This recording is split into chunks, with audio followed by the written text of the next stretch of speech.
Welcome to Fridays at 5. The legislative assault on your rights is in full swing. Today's episode will be longer than normal as we focus on the latest bills. And these are not all the bills. There are many more headed our way. Then we'll look at federal level attempts by the left all the way down to the socialist agenda at the local level.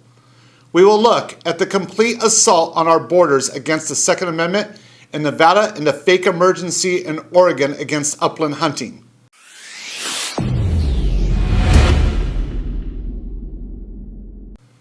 Folks, we are facing the toughest assault on the Second Amendment in our nation's history.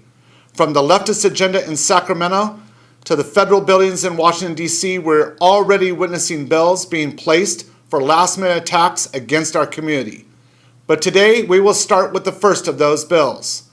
Assembly Bill 18 by Levine is a firearms excise tax. The CRPA oppose. This bill would impose an excise tax on the sales of handguns and semi-automatic rifles and would require the revenue collected from that tax to be used to fund grants through the California Violence Intervention and Prevention Grant Program within the Board of State and Community Corrections to distribute grants to cities and communities-based organizations to fund violence intervention and prevention activities. Assembly Bill 61 by Ting is a gun violence restraining order bill. The CRPA opposes this bill. This bill would similarly authorize an employer, a coworker, or an employee of a secondary or post-secondary school that the person has attended in the last 6 months to file a petition for a 1-year or renewed gun violence restraining order. This means maybe you ticked off a professor 6 months ago, and now they decide to strike back. They could do so through this. This is one of many reasons we oppose this bill. Assembly Bill 273, Gonzalez, deals with fur-bearing and non-game mammals. It is a recreational and commercial fur trapping prohibition. The CRPA opposes this bill. It will prohibit the trapping of any fur-bearing mammal or non-game mammal for purposes of recreation or commerce in fur and would prohibit the sale of those furs otherwise lawfully taken pursuant to the Fish and Game Code. This is important because many of you may not realize that trapping is what allows us to have the robust recovery programs of waterfowl, upland game birds, and others. If we eliminate fur trapping, we will lose many of the species Californians have been noted for saving. This is just another example of the legislature not understanding the North American model for keeping our wildlife safe and for future generations. Assembly Bill 276, Friedman, Firearms Storage. The California Rifle Pistol Association opposes this bill. Within the existing law, you are generally regulated that the possession of firearms, including storage requirements to prevent children from gaining access to those firearms. This bill, however, would require a person who is 18 years of age or older and who either owns, leases, rents, or otherwise is a legal occupant of a residence, that when they're outside that residence as defined, that any firearm they own or control will be securely stored against theft or unauthorized access. The bill would define a firearm as being securely stored if it is secured with an operable device that is listed on the Department of Justice's roster of approved firearm safety devices as specified. The bill would exempt a person from this section if the firearm is loaned under specified conditions and would exempt an unloaded antique firearm from these. The bill would additionally prohibit a person convicted under these provisions or under other specified provisions regulating the storage of firearms from subsequently owning, purchasing, receiving, or having in their possession or control any firearm. AB 392, Weber, Peace Officers, Deadly Force. The CRPA are going to back the boys and women in blue by opposing this bill. The bill would also firmly prescribe the circumstances under which a peace officer is authorized to use deadly force to effect an arrest to prevent escape or to overcome resistance. This bill will leave officers and law enforcement agencies wide open to after-the-fact lawsuits and endless scrutiny for decisions that often have to be made in less than a second. It will greatly restrict an officer's ability to defend their own lives and the lives of others. We need to realize law enforcement needs to be able to make those decisions. This type of a bill while may at face value seem like it's a great idea, will actually get citizens such as you and I killed, as well as those that have been called in to protect us. Senate Bill 55, Jackson, Firearms for Prohibited Persons. The CRPA opposes this bill. This bill would add to the list of misdemeanors the conviction for which is subject to those prohibitions. Misdemeanor offenses of violating the 10-year prohibition on possessing a firearm specified above. The bill would also apply the above 10-year prohibition to a person who has been convicted of 2 or more specified misdemeanors or 2 or more convictions of a single specified misdemeanor in a 3-year period involving alcohol intoxication or possession of certain controlled substances for sale, and would make a violation punishable as an infraction. The bill will impose a new 10-year prohibition to a person who commits another of these misdemeanors during the initial 10-year prohibition period, and would make a violation punishable as an infraction. The bill would also make an infraction for a person prohibited from owning or possessing a firearm pursuant to these provisions to own, possess, or have under their control any ammunition or reloaded ammunition. Senate Bill 61, Portantino. It is dealing with firearms transfer, and the California Rifle Pistol Association opposes this bill. This bill would make the 30-day prohibition and the dealer delivery prohibition for handguns applicable to all types of firearms. This bill would also exempt from that prohibition the purchase of a firearm other than a handgun by a person who possesses a valid, unexpired hunting license issued by the state, and the acquisition of a firearm other than a handgun at specified charity fundraising events. Senate Bill 136, Wiener, sentencing. We oppose this bill. Existing law imposes an additional 3-year sentence for each prior separate prison term served by a defendant where the prior and current offense was a violent felony as defined. For other felonies, existing law imposes an additional 1-year term for each prior separate prison term or a county jail felony term, except under specified circumstances. This bill would delete the provision that requires an additional 1-year term. Senate Bill 172 is another storage bill from Portantino, and we oppose this bill. Existing law generally, as we've said before, regulates the possession of firearms to prevent access by children. Existing law, subject to exemptions, generally requires the loan of a firearm to be conducted by a firearms dealer. This bill adds additional restrictions on loan of firearms, increases penalties on improper firearm storage, and includes unloaded and all firearms in those provisions. Senate Bill 220 is another firearms dealers storage and security bill. We oppose because this is a do-over of Senate Bill 464 from 2017. This bill would instead, commencing July 1st of 2020, require each of the firearms to be secured by storing the firearms in a secure facility as described above. It would require the firearms to additionally be secured using one of several methods, including a steel rod or cable, or the method involving a safe or vault. The bill would require, if the rod or cable method is used and if the license location is street level, that the licensee install or cause to be installed concrete or hardened steel bollards, meaning certain specifications or other specified barriers, to protect the location's front entrance.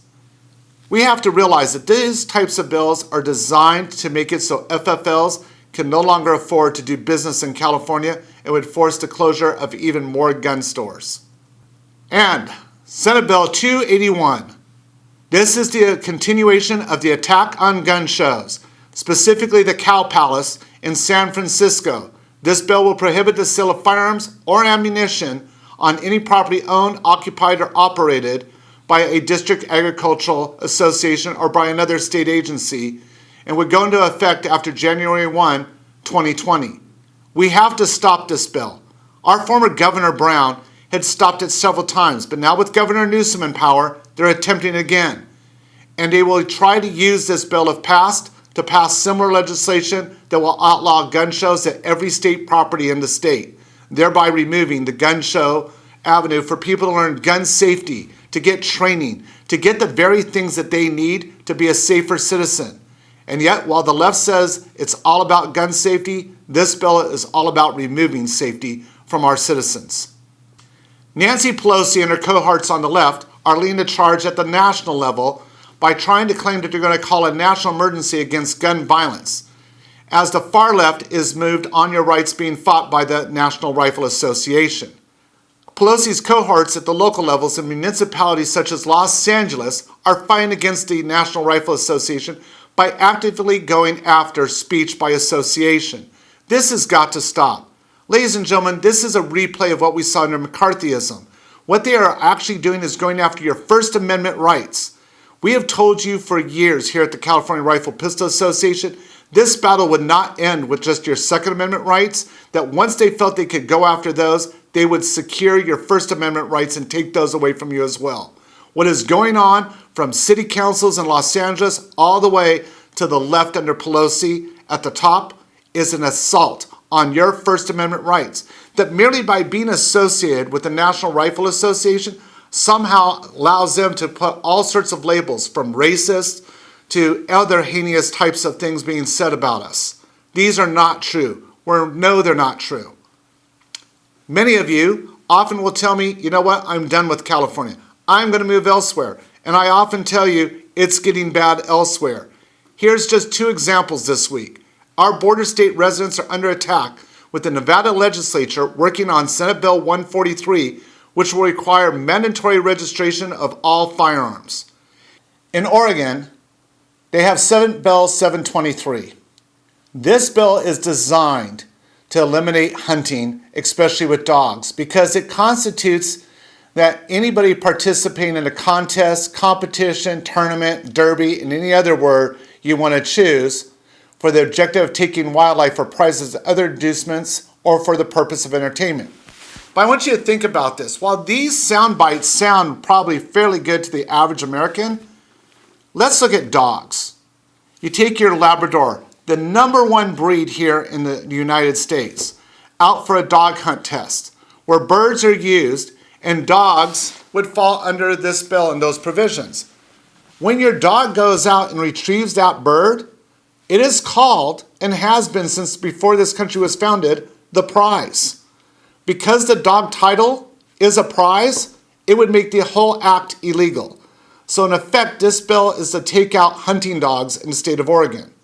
But it doesn't just stop there, because Senate Bill 439 would also affect hunt dog trials as well, because it prohibits confining game birds. So in the status quo, what happens is game birds are grown by a bird grower who makes their living. Then they sell them to the hunt club or hunt property, where those birds are kept in a pen and then released incrementally into the wild. So there are always birds in the fields. About half those birds get hunted and half get taken out in the status quo by wild animals such as birds of prey and predators on the ground such as foxes, raccoons, skunks, and even coyotes. The notion that all birds have to be free range is about as absurd as it can get. And one of the reasons for that absurdity that we also need to realize is Oregon's even considering going this far, that if you were to shoot a bird and it didn't die instantly, that you would have to go retrieve that bird and take it to a veterinarian or a rehab center that's ran by wildlife professionals. Think about that for a moment. Your kid shoots the bird and the bird doesn't die on the first shot. In the status quo, hunters are taught to go and dispatch that animal so it doesn't suffer. But now instead, they want you to put that bird in a blanket and take it 45 minutes to an hour and a half to someplace, pay an exorbitant amount of money to try to save the bird's life, when 95% of those birds, all they're going to do is suffer for that ride, and most of them will never make it to that center. This, again, is designed to make it so distasteful that no one will participate in the sport. It is clearly the left going after the Second Amendment in all of its many different capacities, such as hunting, such as ammunition, such as firearms. We cannot implore you enough that you need to get involved. And now we go to a local gun range here in Orange County, where our own Heather Allen met with them earlier this week. Heather? Hey everybody, I am here with Joe, the manager of basically CRPA's neighbor right around the corner of OC Indoor Shooting Range. So Joe, thank you so much for having us here today. Can you tell us a little bit about the range? The OC Indoor Shooting Range, we've been here since 1984, if I'm mistaken. That's a long time. Currently, the new owner is the third owner of the range. Okay. And you guys offer classes? Yes, we do offer private lessons. It is $95 per person. And with that lesson, you do get a free 30-day range pass at Wow, the end of it. that's a good deal. And there's also a group lesson, so if it's more than 4 people, it'll be a group rate. So it just depends on the size of the group or amount of people that are going to do the lesson. And you can't help but notice, right when you walk in, you guys have a gun shop, which I feel like in California it's pretty rare for a shooting range to actually have a gun shop at the range. So yes, we that's are pretty cool. one of the few. We can order anything as long as California compliant, and then we actually order anything as long as California legal, I should say. So we can order off-roster firearms for peace officers if they want. We are also a blue label Glock dealer. Okay. So for those who have the GSSF coupons and stuff like that, they can do that here. Do you order a lot of Glock 43s? Right now, no. No. Across the street, Proforce right. does, but we do a lot of transfers for them and stuff like good. that. So when people come in and stuff like that. And you guys have a pet here, Trigger. Trigger. Come here, puppy. Oh, here he comes. Hi. Does he greet the customers? For the most part, yeah. Yeah. If he's not laying down Oh, asleep. He's a good dog. All right, well, Joe, thank you so much for having us here today, and hopefully we see you guys at the Crawfish Boil, April 13th, Saturday at Rahagi's. Cool. All right. Thank you, Heather. And thank you for watching this week's edition of Fridays at 5. Be sure to follow us on social media and keep up to date on the latest Second Amendment news. Links, as always, are in the description down below. Thanks for watching, and remember, be safe, shoot straight, and fight back for your rights.